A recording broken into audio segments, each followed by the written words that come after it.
गेल्या 1 महिन्यापासून कॉकरोच जनता पार्टीचं आणि विविध विद्यार्थी संघटनांचं देशभरामध्ये आंदोलन सुरू आहे। आज धर्मेंद्र प्रधान यांनी अखेर राजीनामा दिला आहे। त्यानंतर आपण या ठिकाणी पुण्यात गुडलक चौकामध्ये आहोत। या ठिकाणी काही सर्वपक्षीय संघटना त्याचबरोबर विद्यार्थी जमा झालेले आहेत। एकंदरीत काय त्या या ठिकाणी विचार करतात हे आपण या ठिकाणी जाणून घेऊया।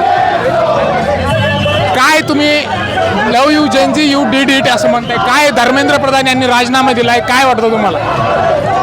Actually, we are very happy that finally we are getting accountability for our democracy, and that's very important.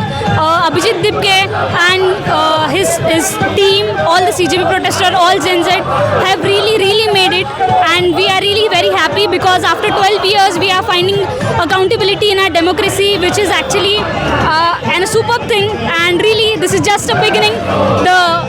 We'll see great things happening in some time. Thank you. तर एकंदरीत धर्मेंद्र प्रधान यांचा राजीनामा तर आला आहे, परंतु दिल्लीमध्ये लाठीचार्ज झाला, पोलिसांनी बॅलेट गनचा वापर केला, त्याचबरोबर महिलांचा विनयभंग केल्याचे आरोप त्या ठिकाणी केले जात आहेत।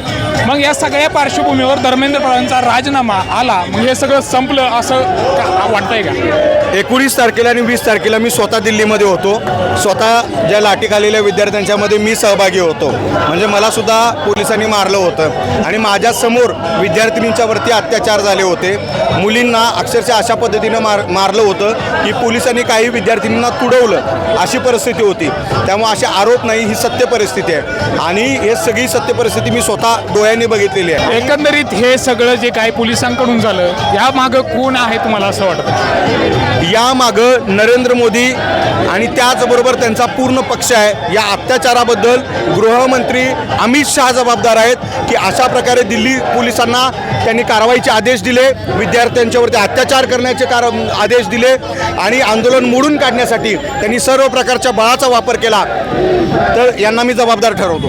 एकंदरीत तुम्ही आता या ठिकाणी घोषणा देत होतात की धर्मेंद्र प्रधान ही फक्त सुरुवात आहे, यानंतर तुम्ही कुणाच्या राजीनाम्याची मागणी करणार? यानंतर आम्ही नितीन गडकरींच्या राजीनाम्याची मागणी करू, यानंतर आम्ही नरेंद्र मोदींच्या राजीनाम्याची मागणी करू।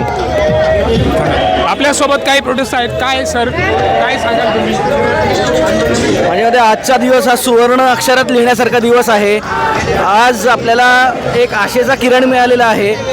हे राजीनामा एका मंत्र्याचा नसून ही एक मोठी प्रतिकात्मक गोष्ट घडलेली आहे। आम्हाला कोणी झुकवू शकत नाही, आम्हाला कोणी प्रश्न विचारू शकत नाही, आम्ही कोणाला उत्तरदायित्व नाही अशा जे भ्रमात होतं त्या सरकारचा भ्रमाचा तो भोपळा फुटलेला आहे। आणि आता एक कुठेतरी ह्या जेन्झीनी दाखवून दिलेलं आहे की तुम्हाला उत्तरदायित्व दाखवावं लागेल, अकाउंटेबिलिटी द्यावीच लागेल। And I am really proud of Gen Z, you guys did it, really proud of you, we are with you. एकंदरीत धर्मेंद्र प्रधान यांनी राजीनामा दिला आहे, मात्र त्यांच्या राजीनाम्यानंतर आपली जी शिक्षण व्यवस्था आहे जी की कमकुवत आहे असं विद्यार्थ्यांकडून म्हणणं आहे, तर याच्यावरती काय परिणाम होईल? सुधारणा काही होईल असं वाटतं का? ही एक फंडामेंटल डेव्हलपमेंट आहे की जिकडे एक शिक्षण मंत्री अशा गोष्टीनंतर राजीनामा देतो तर ही एक व्यवस्था क्रिएट होती आहे। याचे डायरेक्ट असं याच्यामुळं आता उद्यापासून असं झालं असं नाही आहे, पण ही एक सबळ प्रबळ व्यवस्था क्रिएट होण्याची प्रक्रिया सुरू झालेली आहे। आता उत्तरदायित्व येईल, आता जो कोण दुसरा पुढचा येईल मंत्री त्याला एक भीती तर असेलच ना की आपण काही केलं तर आपल्याला अशा प्रकारे आंदोलनाला सामोरं जावं लागेल। ही भीती जी तयार झाली आहे हीच फार महत्त्वाची आहे। एकंदरीत आपल्यासोबत एक मुलगा आहे, काय बाळा काय तू या ठिकाणी का आलास? माझं नाव धीरज नागनाथ सरवदे। सरवदे, मी 5th स्टँडर्डमध्ये आहे। मी जिल्हा सोलापूरचा आहे। माझ्या गावाचं नाव मुळवी। तर आता धर्मेंद्र प्रधाननी राजीनामा दिला तर पुढच्या वेळी जो पण एज्युकेशन मिनिस्टर येईल तो धर्मेंद्र प्रधानसारखा असू नये। ह्याची कसा म्हणजे धर्मेंद्र प्रधान सारखा म्हणजे कसा? म्हणजे की आता 2024 आणि 2026चे पेपर लीक झाले, त्याच्यावर एज्युकेशन मिनिस्टरचं लक्ष नव्हतं। तसंच पुढच्या एज्युकेशन मिनिस्टरचं पण लक्ष असू दे असं। तुला काय करायचं म्हणजे शाळा कशा असं वाटतं तुला सांग?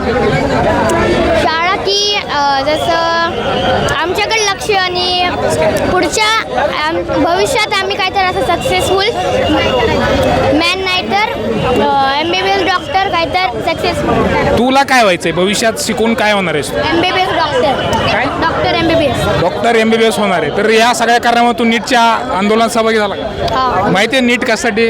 हां तर एकंदरीत आपण या ठिकाणी पाहतोय की धर्मेंद्र प्रधान यांनी राजीनामा दिला आहे आणि हा एक मोठा विद्यार्थ्यांचा विजय मानला जातोय. त्या कारणामुळे पुण्यातील उल्लेख चौकामध्ये या ठिकाणी विद्यार्थी आणि सर्वपक्षीय जे पदाधिकारी आहेत या ठिकाणी गोळा झालेत आणि आपला विजयाचा जल्लोष साजरा करत आहेत. कॅमेरा पर्सन स्नेहल सोबत मी प्रसाद खंदारे.